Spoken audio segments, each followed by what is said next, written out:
kaibigan, sa pagdaan ko sa lugar na ito, sa malaking ilog, may nakita akong babae na nampot ng mabuhangin at kinakamay lang niya at mailagay lang sa sako ng siminto.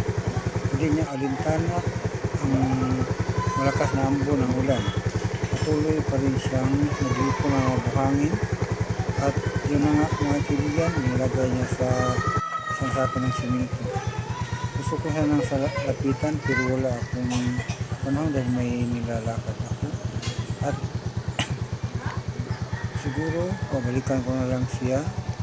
Maglaan ako ng ibang panahon o oras para ma-interview ko ang babae nito kung ano ng mga buhangin, kung ito ba'y kanyang hanap buhay o ano ang gagamitan niya sa buhangin ito.